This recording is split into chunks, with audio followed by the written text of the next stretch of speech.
ছেলে মেয়ে এক বয়সের এবং ছেলের পড়াশোনা শেষ করে চাকরি পেতে অনেকটা সময়ই লাগবে। মেয়ে অনেকবার বাড়িতে বোঝানোর চেষ্টা করার পরও বিয়ের জন্য রাজি হয় না, বরং মেয়ের মা রাগ করে বলে নিজে নিজে বিয়ে করে নিতে।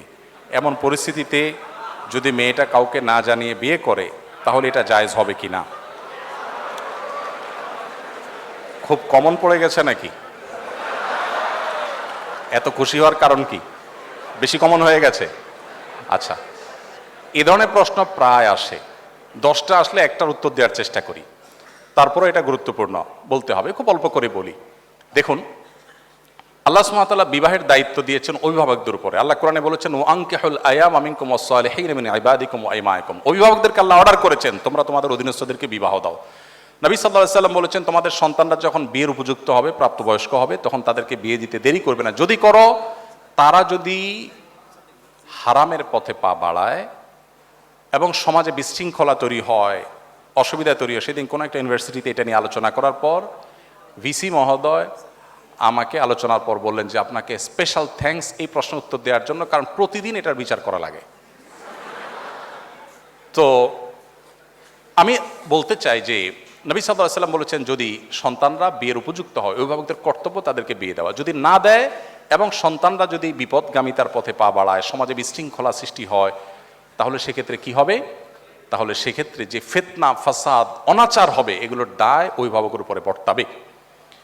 হারাম রিলেশন যারা করছেন, এখানে প্রশ্নের মূল প্রশ্নে যাওয়ার আগে একটা কথা বলা দরকার ছিল, সরি আমি ওখানে একটু ব্যাক করছি। সেটা হলো, বিবাহের আগে ছেলে মেয়েদের মধ্যে পরস্পরকে তথাকথিত ভালোবাসা নিবেদন করার নামে, প্রেম নিবেদনের নামে বছরকে বছর যে হারাম রিলেশন থাকে, এটা ইসলাম কেন হারাম করেছে? দেখুন, ডক্টর খন্দকার আব্দুল্লাহ জাহির রহমাতুল্লাহর চমৎকার একটা অ্যানালাইসিস আছে এই ব্যাপারে। স্যার বলেন যে দেখেন, একটা সাইক্লোনে, একটা ঘূর্ণিঝড়ে একটা দেশের বেশিরভাগ মানুষ মারা যেতে পারে, ওইটা আবার রিকভার করা সম্ভব। কিন্তু কোনো জাতির মধ্যে যদি একবার এই টেন্ডেন্সি আছে যে আমরা সন্তান গ্রহণ করব না, বৈবাহিক জীবন যাপন করব না, সাংসারিক জীবন যাপন করব না, এই প্রবণতা যদি কোনো জাতির মধ্যে একবার আসে, তখন মানব সভ্যতার অস্তিত্বই হুমকির মধ্যে পড়বে। কিভাবে? আজকের উন্নত পৃথিবীর যে কোনো দেশ আপনি তাকান, পশ্চিমের যে কোনো দেশের দিকে তাকান, এমনকি পূবেও তাকান, কয়দিন আগে দেখবেন কানাডা আমাদের দেশ থেকে গণহারে ভিসা দিয়ে লোক নিছে। আমি তো অবাক হয়ে গেছি শুনে যে ব্যাপার কি, এত বেশি লোক নিচ্ছে কেন? পরে শুনলাম যে তাদের দেশের লোকের টান পড়ছে, আমার দেশ থেকে লোক নিয়ে যাচ্ছে। আপনারা স্টুডেন্ট ভিসা যখনই দাঁড়ান কোনো এম্বাসিতে, একটু মোটামুটি যোগ্য ছাত্র হলে আর দেরি করে না, সাথে সাথে তারা নিয়ে যাচ্ছে। ব্যাপার কি? আমি ভিজিট ভিসার জন্য গেলে আমাকে তো ভিসা এরকম দেয় না, আপনাকে তো বেশি দিচ্ছে কেন? তাদের দেশে আসলে পর্যাপ্ত লোক নেই। এখন প্রত্যেকটা উন্নত দেশে, আপনারা সবাই জানেন আমার চাইতে বেশি, প্রত্যেকটা উন্নত দেশে সন্তান হলে সরকার তার জন্য বাবা মাকে ভাতা দেয়, 2টা হলে আরো বেশি দেয়, 3টা হলে আরো বেশি দেয়। মানে সন্তান যেন হোক, সরকার চায়। কিন্তু বাস্তবতা হলো তাদের দেশে এমনভাবে জেনারেশন গ্যাপ তৈরি হচ্ছে যে দেশ চালাবার মতো পর্যাপ্ত মানুষ নেই। ওই যে বিবাহকে তারা ডিনাই করেছে, বিবাহ বহির্ভূত সম্পর্ককে অ্যাপ্রিসিয়েট করেছে, তার পরিণতি তারা ভোগ করছে, আরও হয়তো চরম পরিণতি অপেক্ষা করছে। তো এই জন্য বিবাহ বহির্ভূত সম্পর্ক হালাল নয়, এখান থেকে বেরিয়ে আসতে হবে। অভিভাবকরা যদি বিবাহ না দেন, তারা গুনাহগার হবেন। এখন আপনার অভিভাবকদেরকে আপনি বোঝাতে পারছেন না, কি করবেন? আমি বলবো, যদি পারেন অভিভাবকদেরকে আমার অফিসে নিয়ে আসবেন। যদি আপনি আনতে পারেন, আমি ইনশাআল্লাহ চাচা চাচিকে বোঝানোর চেষ্টা করব ইনশাআল্লাহ। আমি পল্টনের একটা হোটেলে গিয়েছি একটা প্রোগ্রামে, তো এক যুবক তার বাবাকে হাত ধরে নিয়ে আসছে আমার কাছে, এসে বলছে, হুজুর এই আমার বাপ অনেক বলছে বিয়ে দেয় না, তো বলেন। আমি তো লজ্জায় পড়ে গেলাম যে কত বেহায়া ছেলে, এভাবে মুখের উপরে বলে নাকি মানুষ? তো বাবা মাদেরকে যদি আপনারা বুঝাইতে না পারেন, তো সেক্ষেত্রে অনেক বুদ্ধি আছে। সেদিন এক যুবক একটা দারুণ আইডিয়া দিল, বললো যে ভাই, আর্লি ম্যারেজের যে উপকারিতা, এটা নিয়ে আপনার একটা বক্তব্য ছিল, আব্বা আম্মাকে তো আসলে ডাইরেক্ট বলাও যায় না, তো ওই বক্তব্যটা ইউটিউবে চালাই দিয়ে আমি টয়লেটে চলে গেছি। তাতে পারপাস সার্ভ অনেকটাই হয়ে গেছে, বাবা মা অনেক কনভিন্স হয়ে গেছে যে হ্যাঁ ঠিক। তো যাই হোক, আমাদের বাবা মাদেরকে আমি অনেক সময় বলি, এখানে তো আর মুরব্বীরা নাই, ওনাদেরকে থাকলে আমি বলতাম, এবং অনেক সময় আমি বলি, আমাদের মুরব্বীরা, বাবা মারা, ওনারা যে বয়সে বিয়ে করেছেন, এখনকার সন্তানদের সামনে সোশ্যাল মিডিয়া যে ফিতনার সয়লাভ চলছে, তাদের তার চাইতে বেশি আর্লি বিয়ে করার প্রয়োজন হয়। আমি অনেক জায়গায় বলেছি যে আমি কিন্তু এই বয়সে নানা হয়ে গেছি, কেউ বিশ্বাস করে না। আমি এখন এই বয়সে নানা হয়ে গেছি, ইনশাল্লাহ দাদা হতে যাচ্ছে আল্লাহ চাহেন তো। তো আর্লি ম্যারেজের যে কত উপকারিতা আছে সেটা অনেক লম্বা টপিকের বিষয়। শুধু এটুকু বলবো যে বাবা মাকে কনভিন্স করে বিয়ে করবে, এটা তাদের কনভিন্স করে করাটা আপনার দায়িত্ব। হানাফি মাযহাব অনুযায়ী প্রাপ্তবয়স্ক মেয়ে নিজে নিজে সিদ্ধান্ত নিয়ে বিয়ে করলে বিয়েটা বাই ল কোরআন হাদিসের আলোকে শুদ্ধ হয়ে যাবে, যদিও অন্যান্য ইমামদের মতে অভিভাবকের সম্মতি ছাড়া মেয়ের বিয়ে বিশুদ্ধ হবে না। তো এই জায়গাটাতে আমি বলবো বোনদেরকে, ভাইদেরকে, যে বাবা মাকে কনভিন্স করার চেষ্টা করুন, নানাভাবে কনভিন্স করার চেষ্টা করুন। এটা সিরিয়াস ইস্যু এবং তাদেরকে জানিয়ে বিয়ে করা ভালো। অনেকে বলে হুজুর পালিয়ে বিয়ে করা যাবে কিনা, আমি বিয়ে তো চুরি না, পালাতে হবে কেন? কনভিন্স করে অভিভাবকদেরকে বুঝিয়ে তারপরে করেন। এই চ্যালেঞ্জগুলো ওভারকাম করতে হবে। আপনি যুবক মানুষ, বিশ্বজয় করবেন কিভাবে? শুধু বিয়ে যদি করতে না পারেন বাপ মাকে বুঝিয়ে।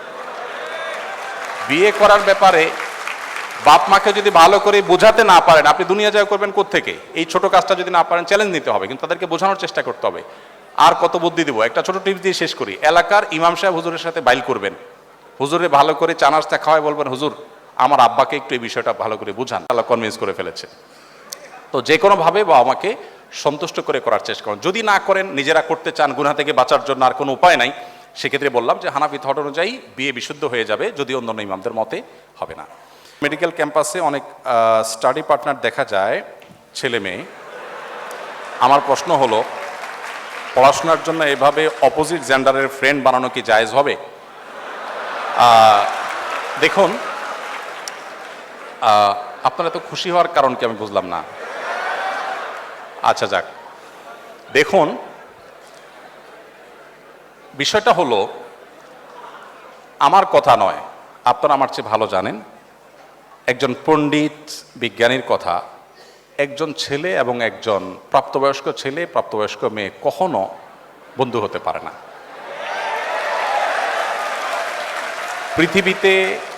পৃথিবীতে মানুষের তৈরি 10টা শ্রেষ্ঠ মিথ্যার মধ্যে একটা মিথ্যা হলো এটা। আপনি যদি বলেন যে না আমার কোনো অসুবিধা হয় না,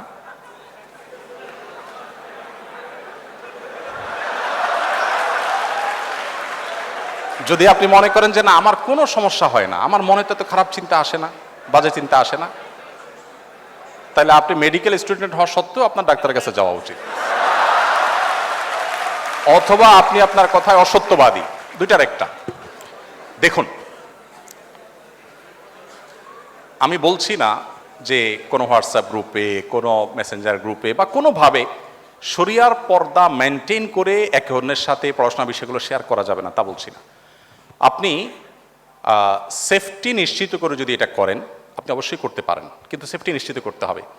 শরিয়া কেন পর্দার কথা বলেছে? দেখুন, গোটা পৃথিবীতে একটা প্রচেষ্টা দেখবেন যে আমাদের মুসলমানদেরকে মেয়েদের মুখোমুখি দাঁড় করানো হয়, যেন মেয়েদের বিরুদ্ধে ইসলাম সব কিছু করেছে।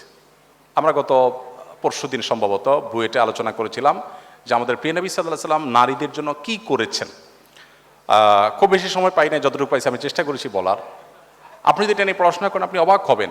আজকের নারীবাদের স্লোগান ধরা মানুষগুলোর জন্মের ১৫০০ বছর আগে প্রিয় নবী সাল্লাল্লাহু আলাইহি ওয়াসাল্লাম নারীদেরকে পাতাল থেকে তুলে আকাশে রেখে গেছেন।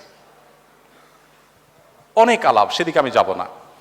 আমি শুধু এটুকু বলবো যে আল্লাহ রাব্বুল আলামিন যে বিধানগুলো দিয়েছেন আমাদের কল্যাণার্থে দিয়েছেন, আমাদের ক্ষতির জন্য দেননি। আমরা মানুষ তার বিরুদ্ধে নিজেদের বুদ্ধি থেকে অনেক কিছু এক্সপেরিমেন্ট করতে গিয়ে একটা সময় আমরা সারেন্ডার করতে বাধ্য হই। আপনি পশ্চিমে দেখেন, পশ্চিমা পৃথিবীতে দেখেন, নারীদেরকে ইসলামের মুখোমুখি করার চেষ্টা করা হওয়া সত্ত্বেও সেখানে ইসলাম গ্রহণকারী মানুষদের মধ্যে পুরুষদের চাইতে নারীদের সংখ্যা সবচাইতে বেশি। আজকেও দেখলাম অনেকগুলো কম্পিটিশন আমার বোনরা এগিয়ে আছেন। আমরা সুন্নাহ ফাউন্ডেশন থেকে যে কটা কম্পিটিশনতে বেশিরভাগ ক্ষেত্রে দেখি ছেলেদের চাইতে মেয়েরা এগিয়ে আছে, তার মানে ছেলেরা ফাঁকি ঝুঁকি বেশি করে, মেয়েরা তুলনামূলক একটু বেশি সিরিয়াস। তো বোনদের সাথে ভাইদের অর্থাৎ ছেলে মেয়েদের পরস্পর যদি পড়াশোনার বিষয়গুলো শেয়ার করতে গিয়ে ফিতনামুক্ত পরিবেশে করা যায়, যেখানে আসলে কোনো প্রকার ফিতনার আশঙ্কা থাকবে না। হতে পারে সেখানে অনেকে আছেন, একান্তে একজন নাই, শুধুমাত্র একজন এবং একজন যদি হয়, অর্থাৎ একজন ছেলে একজন মেয়ে, তখন অন আলাপ করতে করতে সেখানে নানাবিধ ফিতনার দিকে চলে যায়, নানাবিধ শয়তান মনের ভিতরে ওয়াসওয়াসা নিয়ে আসে। দিন শেষে আমরা মানুষ, গোটা পৃথিবীতে আপনি দেখেন এই উন্মুক্ততা এবং পর্দাহীনতার যে কালচার, এই কালচারকে যারা ডেভেলপ করেছে তাদের কোথাও মেয়েরা সেফ নেই, নিরাপদ নাই। আপনি এখানে যতই বলেন যে ভাই সবাই ভালো হয়ে গেলে তো হয়, মনটাকে ভালো করলেই তো হয়, এই মুখরোচক অনেক স্লোগান আপনারা শুনতে পাবেন, এর চাইতে ভুয়া কথা, বোগাস কথা আরেকটা আপনি পাবেন না। কিসের মন ভালো করা? মন ভালো করলে যদি ঠিক হয়ে যায়, তা আমার প্রশ্ন হলো, আপনি ব্যাংক থেকে টাকা তুলে কেন ব্যাগে লুকায় লুকায় নেন? আমাদের চোর ভাইরা সবাই মন ভালো করলেই তো হয়ে যায়। সেখানে ওয়াজ কেন করেন না যে ভাই সবাই মনটা ঠিক করেন, কেন আমার টাকা ঢাকতে হবে, আমার টাকা আমি ওপেন নিয়ে যাবো, আপনি আপনাকে সেভ করেন, এটা কেন বলেন না? যাই হোক, এটা আমি দীর্ঘ আলোচনা যাব না। তো এই বিষয়টাকে মেনটেন করে আপনি করতে পারেন, সেটা ইসলাম আপনার জন্য জায়েজ রেখেছে। চ্যানেলটি সাবস্ক্রাইব করে আমাদের সঙ্গেই থাকুন।